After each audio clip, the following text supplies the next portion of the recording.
En effet, quel écart surprenant entre Jésus, sa vision d'Israël, et ce qu'est aujourd'hui le christianisme.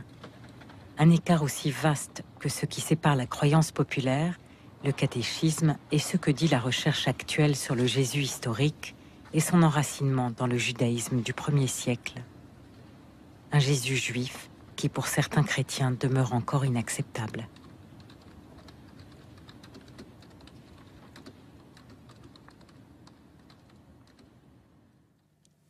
Wenn man sich klar macht, dass Jesus von Nazareth Jésus de Nazareth était bien plus imprégné de judaïsme que ce qu'on imagine, même après un siècle de recherche juive sur le christianisme. Le Nouveau Testament le décrit portant à son vêtement des franges qu'on peut toucher. Il faut donc s'imaginer Jésus comme un juif. Je ne parle pas de son visage, mais de ses vêtements, parce qu'on sait comment étaient habillés les habitants de la Palestine à cette époque. Jésus n'était pas vêtu comme un riche romain. Il n'appartenait pas à la bonne société de Jérusalem. Alors le chemin est long jusqu'à la phrase d'Ambroise de Milan « J'ai mis le feu à la synagogue » pour se persuader que cette formule pouvait avoir un sens théologique, que pour lui, elle pouvait être juste, voire même bonne et nécessaire. Un chemin long, un chemin terrible, qui aujourd'hui encore n'a pas fini de nous effrayer. Cette phrase d'Ambroise, « J'ai mis le feu à la synagogue », n'est d'ailleurs pas restée une formule en l'air. Elle a été prise au pied de la lettre par des chrétiens.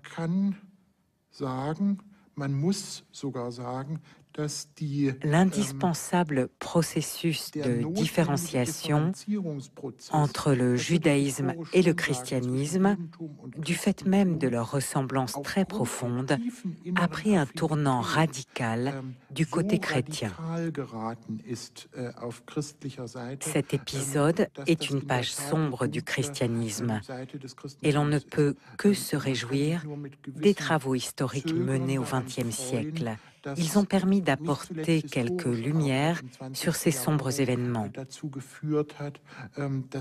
En fait, durant une bonne partie de l'Antiquité, christianisme et judaïsme étaient bien plus proches que ce que je pouvais lire dans mes livres d'école et même ce qu'on m'enseignait à l'université. Alors je pense que pour autant que l'on puisse reconstituer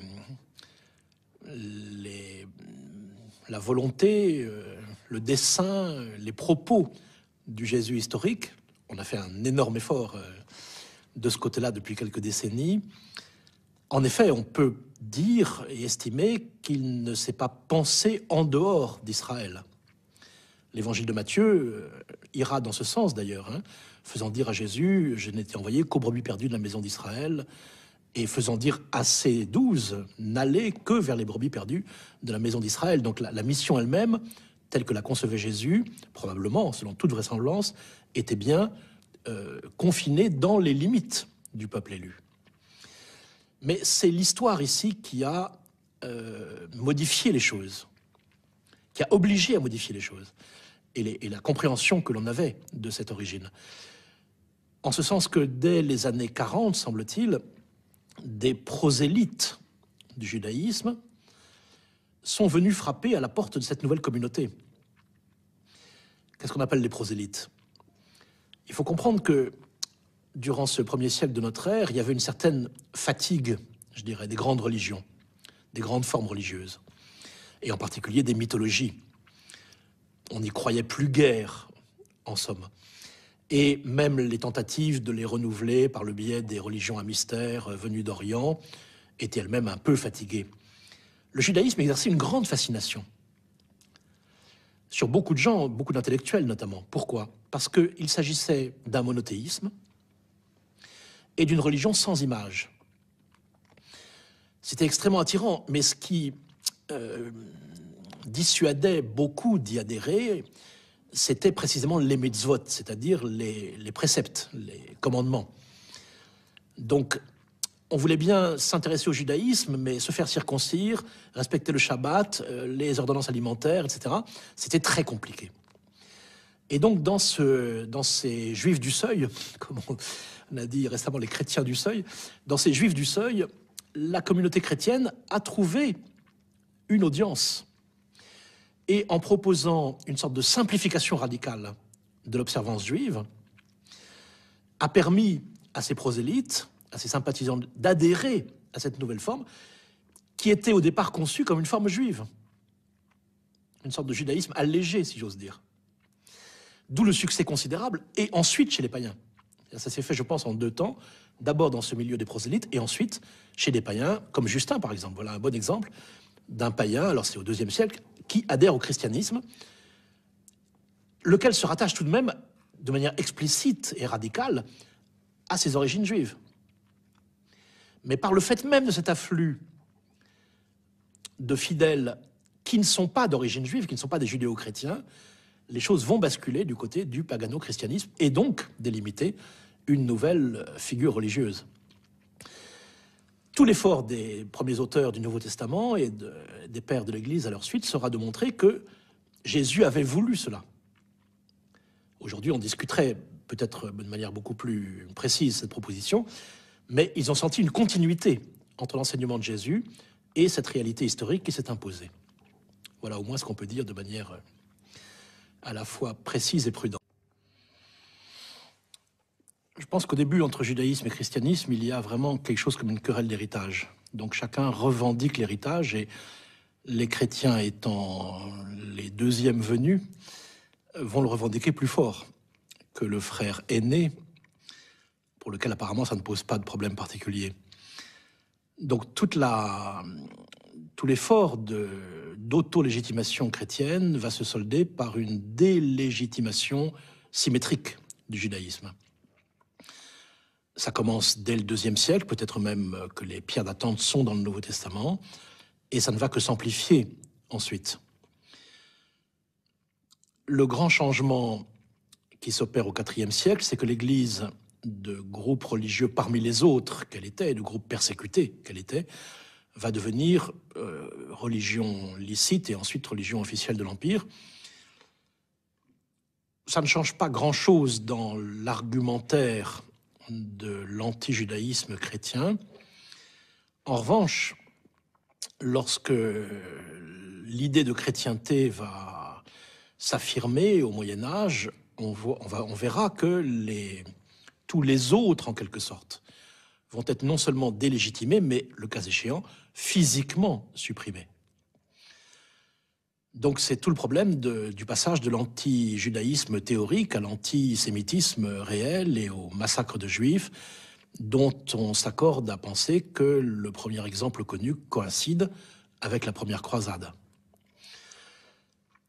Et ensuite commence alors, malheureusement, la longue histoire de la persécution des Juifs par les chrétiens. De façon plus générale, on peut, je pense, dire que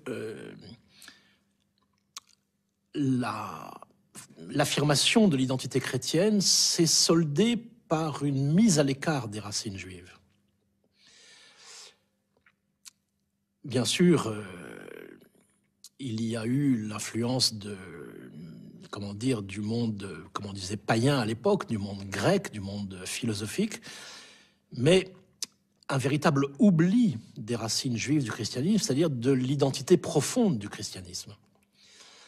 Peut-être parce que la situation du christianisme est en elle-même très paradoxale d'emblée.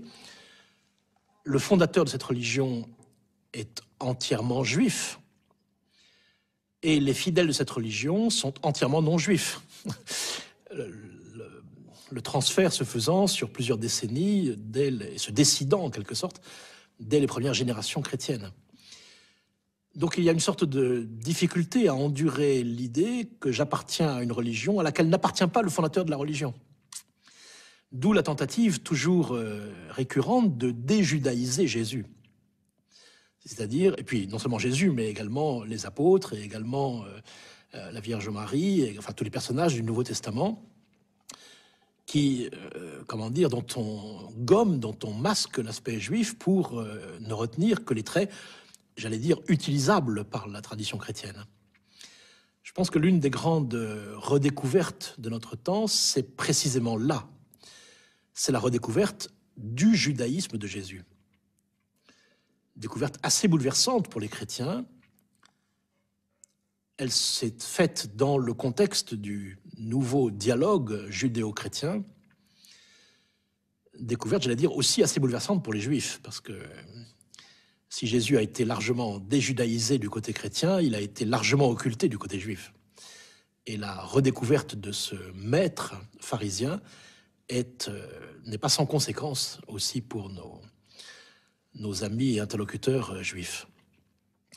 Donc je pense que nous sommes actuellement dans un nouveau contexte par rapport à l'histoire bimillénaire du christianisme, nouveau contexte qui est celui d'une révolution, mais pas au sens banal et habituel de ce mot, d'une révolution au sens quasiment astronomique, c'est-à-dire d'un retour aux origines, d'un retour au point de départ.